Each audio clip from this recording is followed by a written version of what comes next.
Hello everyone, welcome back to Mr. Lee's Math Class Videos. I'm Mr. Lee. We're picking up in section 6.3 where we left off.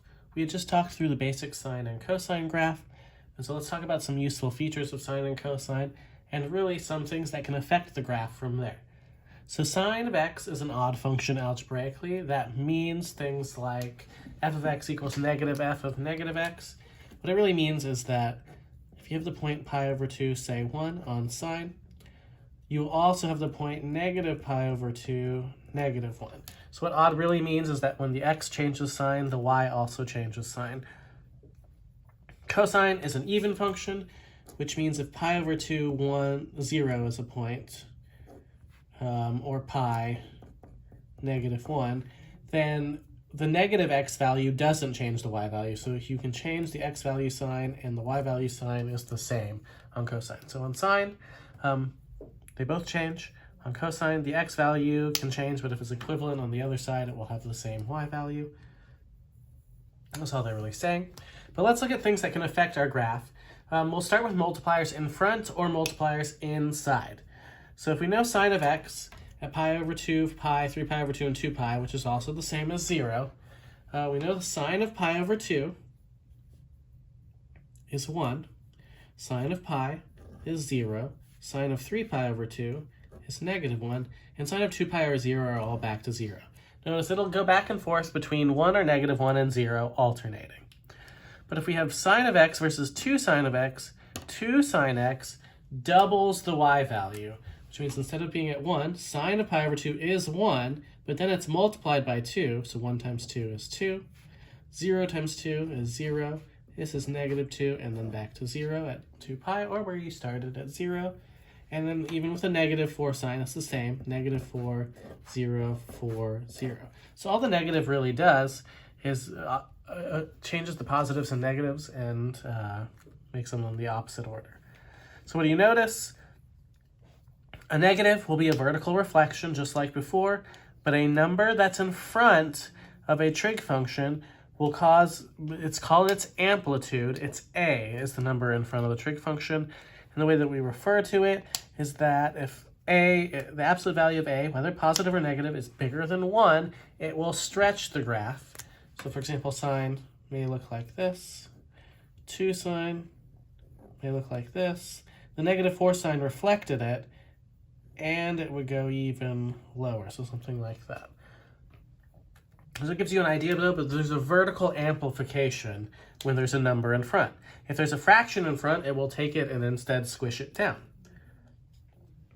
Now what happens if there's something inside the trig function? Say look at sine of x versus sine of 2x.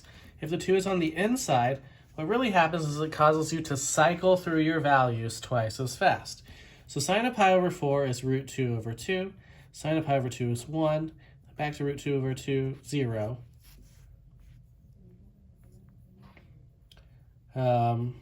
We'll change, this shouldn't be on there. So let's look at sine of 2x here.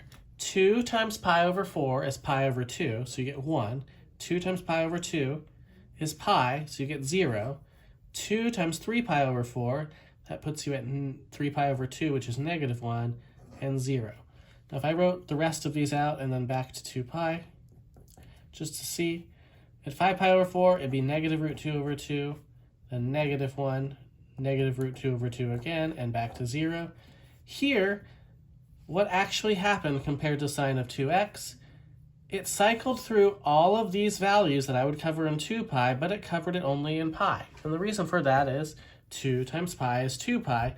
So what actually happens is doubling the inside made you cycle through the values twice as fast, which means you'll start repeating more quickly than you were before, because you'll cycle through it faster. Also, that means if you put a fraction in front, that means you cycle through more slowly. So normally sine will repeat every 2 pi, but when you double this, it repeats every pi. That brings us to the next focus of what we'll look at in this chapter, is p the period. So for sine, it's normally 2 pi, but it's divided by b, where b is the number in front of x. So right now what we've dealt with is we have a sine of bx. So the number in the front is our amplitude a. The number inside in front of x is b, and it changes the period, and you actually divide by it. So even though a makes things bigger when a is bigger than 1 and smaller vertically when it's smaller than 1, the period is actually the opposite. When you have big numbers, it actually shrinks the period because it'll happen faster. If you have small numbers, it won't. It'll actually increase how long it takes for it to repeat. So in general, though, what have we learned? First things first, find the period, really, and the amplitude.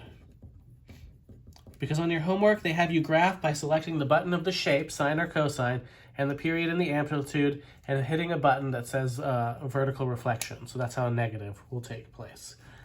Divide it into 4 parts. This gives us 5 endpoints. Really, these correspond to 0, pi over 2, pi, 3 pi over 2, and 2 pi.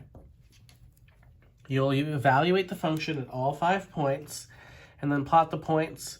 This should handle your amplitude, but just in case, you could always state your amplitude because you'll have to when graphing on the homework, and then connect the graph and repeat.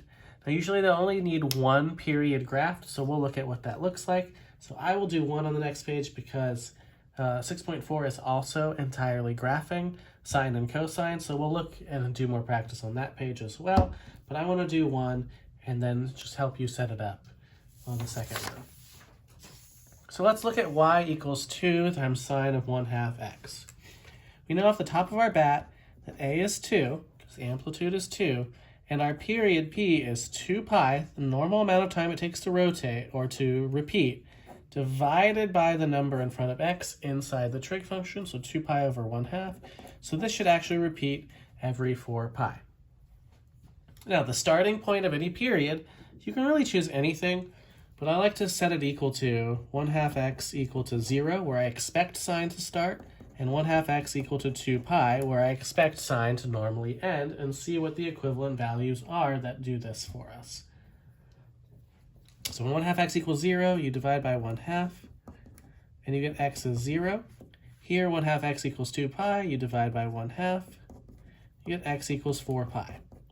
This difference should line up to being the same as whatever your period is, because this is the beginning and ending of a full cycle of sine values. So from there, what I like to do is look at a few things. These are our x values. We'll check. We always check 5 of them, I like to say, the beginning and ending. So 0 to 4 pi.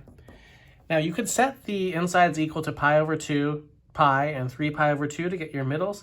I like to figure out what's going on. If I'm starting at 0 and ending at 4 pi, if I find the average of 2 pi, that should be where I'm at my halfway point, which is equivalent to pi. And then if I find the halfway point here, this will give me my 90-degree or pi over 2 angle, and halfway between these two will give me the other one. So that gives me my 4 major points. And then I like to plug in sine without the number in front, and then I'll double it here in a second. So sine of 1/2 x, half of 0 is 0, sine of 0, 0. Half of pi is pi over 2, so we're at 1. 2 pi divided by 2 is pi. Sine of pi is 0, then 3 pi over 2, negative 1, and back to 0. But of course, our y value will end up getting doubled with the 2 in front. But doubling doesn't do anything to the zeros. It just does something to the 1 and the negative 1. Once I have these are my x and y values respectively. 0, 0. At pi, my y value is 2. At 2 pi, 0. At 3 pi, negative 2. And at 4 pi, 0. And from there, I can just graph. I know my x and y values have to go up and down, but I'll just graph it by hand going like this: 0, pi, 2 pi, 3 pi, 4 pi. And I know that I have to go up to 2 and down to negative 2, and then I would just plot the points. So we got 0, 0. At pi, we're at 2. At 2 pi, we're back at 0. At 3 pi, we're down at negative 2. And at 4 pi, we've repeated. And then you connect to notice that this still looks like a sine graph, even though the points are a little bit different. So this is my strategy for graphing. I want you to try B, and I'll put what it looks like. Remember, with cosine, you have different values, but that's really all for this section.